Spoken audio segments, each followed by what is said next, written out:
ഇങ്ങനത്തെ ഒരു സമയത്ത് നമ്മൾ എന്തിട്ടാലും അതിനൊരു നല്ല വശവും കാണുന്നവരുണ്ടാവും, ചീത്ത വശവും കാണുന്നുണ്ടാവും. പക്ഷെ മെജോറിറ്റി ആൾക്കാരും അതിന്റെ നല്ല വശമാണ് കണ്ട്.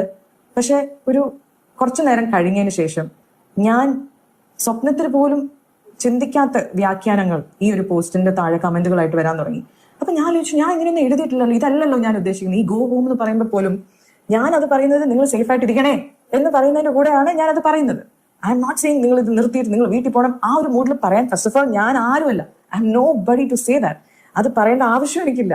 I M saying just be safe, because ഞാൻ ഈ റീൽസ് ഒക്കെ കണ്ട് എല്ലാവരും അടി വാങ്ങുന്നതും ചോരയും ഇതെല്ലാം കണ്ട് ഞാൻ ആ ഫിയറിൽ നിന്നും ആ പെയിനിൽ നിന്നുമാണ് ഈ ഒരു പോസ്റ്റ് ഞാൻ ഇടുന്നത്. പിന്നെയാണ് എനിക്ക് മനസ്സിലായത്, എനിക്ക് കുറെ DM-ൽ ഒരു പോസ്റ്റ് മാത്രം എനിക്ക് കുറെ പേര് എടുത്തെഴുതാൻ തുടങ്ങി. ഇങ്ങനെ ഒരാൾ ഈ ഒരു പോസ്റ്റിനെ കുറിച്ച് ഇത്രയും വലിയൊരു വ്യാഖ്യാനം നൽകിയിട്ടുണ്ട് എന്ന് പറഞ്ഞിട്ട്. ഞാൻ ആ പോസ്റ്റ് കണ്ടു, എനിക്ക് ഭയങ്കര ഹേർട്ടായി. ഞാൻ ഭയങ്കരമായിട്ട് വിഷമിച്ചു. എന്നുവെച്ചാൽ ഞാൻ എഴുതാത്ത കാര്യം എങ്ങനെയാണ് ഇത്രയും മോശമായ രീതിയിൽ. അതിനകത്തൊരു ലൈനാണ് എന്നെ ഏറ്റവും ഹേർട്ട് ചെയ്തത്. ഇത് ഞാൻ ആരും വേദനിപ്പിക്കാൻ വേണ്ടിയല്ല ഈ വീഡിയോ ചെയ്യുന്നത്, പക്ഷെ എന്നെ ഹേർട്ട് ചെയ്ത ഒരു മെയിൻ സാധനം എന്താണെന്ന് വെച്ചാൽ, ഫ്രീഡം ഫൈറ്റേഴ്സിന്റെ ഗ്രേവിൽ ഞാൻ തുപ്പുന്ന പോലെയാണ് എന്നൊക്കെ പറഞ്ഞിട്ട് ഈ സാധനം വന്നു. എനിക്കത് ഭയങ്കര, സത്യമായിട്ട് എനിക്കത് ഭയങ്കര ഹേർട്ടായി. അത് കണ്ടപ്പം ഇത്രയും മോശമായിട്ട് ഞാൻ ഓണസ്റ്റ് ആയിട്ടും എൻ്റെ മനസ്സിൽ തട്ടി എഴുതിയ ഒരു സാധനം ഇത്രയും നെഗറ്റീവായിട്ട് അതിനെ വ്യാഖ്യാനിച്ചപ്പം എനിക്ക് ഭയങ്കര വിഷമായി. ഞാൻ വിചാരിച്ചു ഓക്കെ റിയാക്ട് ചെയ്യണ്ട വിട്ടുകളാ എന്ന് വിചാരിച്ചു. പക്ഷെ ഈ സാധനം തന്നെ എൻ്റെ കമന്റ്സിൽ വരാൻ തുടങ്ങി. നീ അവരെ നോക്കി തുപ്പുവാണ്, ആ ഒരു ചീത്ത രീതിയിലൊക്കെ കമന്റ്സ് ഒക്കെ വരാൻ തുടങ്ങി. ഞാൻ ഭയങ്കര ഹേർട്ടായി. രാത്രി ഒരു 11 മണിയൊക്കെ ആയപ്പോഴേക്കും എനിക്ക് പറ്റുന്നില്ല, എനിക്ക് ഇതിനോട് റിയാക്ട് ചെയ്യണം. ഞാനപ്പോൾ ആംഗ്രി ആയി, എനിക്ക് ദേഷ്യം വരാൻ തുടങ്ങി. ഞാനും ഒരു മനുഷ്യനാണ്. So I was hurt and I thought okay ഇതിന്റെ ഒരു ക്ലാരിഫിക്കേഷൻ എനിക്ക് ഇടണം എന്ന് പറഞ്ഞിട്ട് ഞാനൊരു സ്റ്റോറി എഴുതി.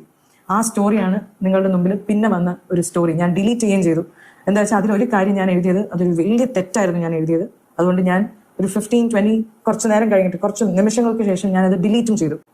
അതിനകത്ത് ഞാൻ ഈ പോസ്റ്റ് ഇട്ട ആളെ ഒരു ഫെയിൽഡ് ഫിലിം മേക്കർ എന്ന് വിളിച്ചു. അത് വളരെ വലിയ തെറ്റാണ്. നമ്മൾ ആരെയും അങ്ങനെ വിളിക്കാൻ പാടില്ല ഒരു ഫെയിൽഡ് എന്നോ. നമ്മൾ ആരുമല്ല അങ്ങനെ ഒരാളെ വിളിക്കാൻ. അങ്ങനെയല്ല എൻ്റെ പേരൻസ് എന്നെ വളർത്തിയത്. അത് വളരെ വലിയൊരു തെറ്റായി. അദ്ദേഹത്തിനോട് ഞാൻ ഈ ഒരു അവസരത്തിൽ ഞാൻ മാപ്പ് ചോദിക്കുകയാണ് അങ്ങനെ വിളിച്ചതിന്. I am sorry. I didn't mean to say that and I'm sorry if I hurt you by saying that.